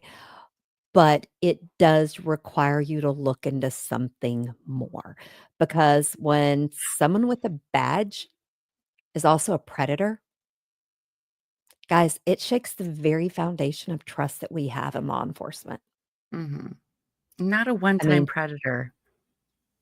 Not a one-time. I mean, it's, and as someone, we share stories week after week. I wish this one kind of felt like an outlier. Okay. But it doesn't, because we have to ask the hard questions about slipping through the system. Why weren't red flags caught sooner? But the biggest thing is, how do we own it and make sure it never fucking happens again anywhere? Every state, every county should hear about this case. Every single one of them should hear about this and think about it every time. I mean, it made me stop and think, I'm in the middle of hiring someone, that I went back and double checked the people I was interviewing and made double checked again to make sure they completed everything. That's how much it freaked me out. I'm pretty sure some of my volunteers get a bigger background check than he had. Yeah. Just saying. I mean, to be with the community emergency response team, I had to go through a full county check, just like Right. every other employee. I didn't have to do the one with the gun, but they still had to check to see if I was eligible to have one. Luckily, I have a license to carry Yeah. one, but exactly. But guys, we owe it to the victims. We owe it to the families. And this was preventable. This was preventable. Do I think he would have done something else? Yes. But I think we need to demand accountability, better screening, Mhm. and transparency from all of the institutions we rely on. And JT, you live there. I'm going to put it on you. The real change, it starts with us. I think every chance you get, don't run out and do it. People need to know about this story in Virginia, and they need to demand that it be better. And I'm sorry, they need to continue demanding to be investigated and release what they found, because that letter they put out, it's nothing. No. It's No. nothing. We've And gotten if a I lot was of that family, I would have felt like I was slapped in the face. Mhm. Mhm. I agree. And Uh-huh. that's all I Well, got to say. I will add one little note. I did when I was looking at visuals yesterday. I'm not going to put it up because fuck this guy. Sorry, but I think we're all at the same place right now that it's fine to say that. Like this guy is garbage. Okay. But in my research, and I'm not going to put it up because it probably isn't the right thing to do. But I did find his gravestone. Okay, and it pissed me off. Okay, it made me It so did. It made her angry. angry. So No, angry. and it made Oh, me I want to take a angry, sledgehammer to it. but then I also stop and think of his parents. Y- For all we Sorry. know, like, if my son was to do something like that, I personally would not put a headstone like that. No, exactly. Yeah, I would like not that. have. The headstone's egregious, in my It opinion. is. I would not have, but I also Mhm. don't want to tell someone else. They may I feel will. guilty Their that they son didn't is get a him help. mass murderer. Your I son is agree. a mass murderer. I agree. Okay. I And agree. your headstone is ridiculous and I agree. insulting. I'll say it. It I is. don't care. I agree. Larger than most people can Like, afford for their moms. don't get me wrong. Like, a lot of people don't think that the other families on the other side, like, they do. Yeah, I feel very You do. bad for his But family. I you don't do. have to. That it was disrespectful for them, in my opinion, to put Yeah. the headstone that they put. Yeah. I was so pissed when I saw that. I was like, I know where it is, and I want to take a sledgehammer to it. But don't anybody do that. That is not appropriate. Don't do that. So why I'm not showing That it is to you. violence, and It if you is ever violence. want It's to not get okay. the position, you don't wanna have to answer yes. It's not okay. But I will say I did see the gravestone and I was mad about it because of Yeah. everything we've heard tonight. Well, I didn't even know all the things we heard tonight, but it was enough that I was like, no, this is not okay. Not okay. Well, thank you guys for Agree. that wonderful story tonight. I mean, I know it was dark, very, Did very you dark. just say wonderful I story? know. I just realized that wasn't the right word. Ma'am, I was already on stream today. Wonderfully dark story. How's that? Wonderfully dark. No, I meant wonderfully in the way that you I explained know it what you mean. to the audience. I don't think I the mean, story is wonderful, but I think you guys did a very good job of explaining what happened and really pulling the whole thing it's together. It's a very disturbing story. I think it's a cautionary tale. it is. If you have kids that are still younger, under the Mhm. age of 19, please talk to your I don't look kids, your forward to it. grandkids. Yeah. No, no one I does, mean, but it's the Do not reality look they forward. live in. We got to accept it that. This is. is the We've gotta reality. accept it. Mhm. I mean, Well, now, I would be going through my child's phone every night after they went to bed. I would mhm. be checking all of that crap, and I would have some kind of program on there to make sure they couldn't delete those messages. I mean, we know that they can't. But well, before we wrap up the show tonight, let me just do a quick little wrap up promo. Uh, again, if you guys love true crime and you want to see how the justice system actually works in real time, join us tomorrow at 8:30 a.m. Eastern on Corch Cat with Llama, where we are watching the retrial of Karen Reed, day 4. It's going to be a short day, but don't worry, we'll do some recaps. If you haven't caught up yet, don't worry, we got you. We got you. It's very exciting. Next Thursday, we are covering Wine, Wealth, and Murder, the Robert Dahl horror. I don't know anything about this, really. So Is wild. It okay. is wild. I have never heard of this man. Oh, yeah, it's before. wild. So I'm looking forward to that. So be here next Thursday, 9 p.m. Eastern, the Robert Dahl horror, Wine, Wealth, and Murder. Kind of sounds a little bit like our first murder mystery party we had in the wine room. But anyway, let me continue on real quick. A couple more things. So next Sunday, let me speed it up. On Sunday, this Sunday, April 27th at 9 p.m. Eastern, we are finally doing episode 7 of our multi-part series, Zizians Unveiled. We're tying it all together. We're giving you updates of where they all are in their court hearings. If you don't know, okay, if you haven't heard any of this, okay, this multi-part deep dive, like we're at what, 20-something hours of a deep dive in this story, exposes the chilling truth behind the Zizian cult, a radical mix of trans, vegan, rationalist, anarchists who have left a trail of bodies stretching from coast to coast. It is the craziest story any of us have ever heard. It's insane. They have murders everywhere, fake deaths, blog posts that are incomprehensible, protests. It's insane. Go watch it. You can find it under our playlist under Zizians on our YouTube channel. But yes, we'll be here again Sunday at 9 p.m. Eastern.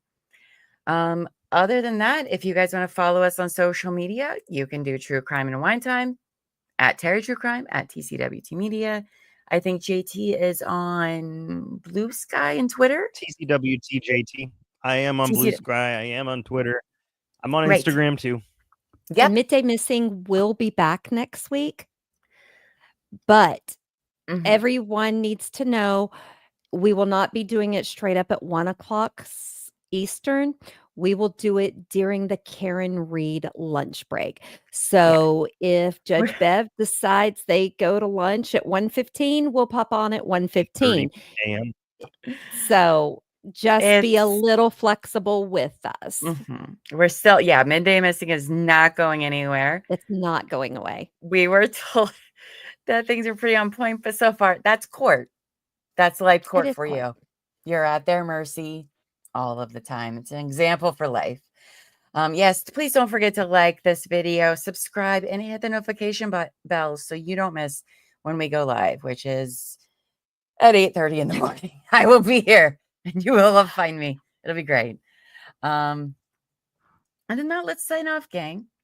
Yeah, as always, guys, thank you for joining us, and stay safe. Please stay aware of what your littles are doing. Please, please, please. And guys, be supportive. Enjoy your wine time. Please enjoy your wine time. I want to thank you all for being here tonight. And I will see you all bright and early at 8:30 a.m. I love it so much. Until then, go forth and be amazing. Finger hearts and couch potatoes in chat, please. Yeah, thanks everybody. I echo their sentiments. Please, including the couch potato, please take care of yourselves, your friends, family. Please take care of your community as well. They need it.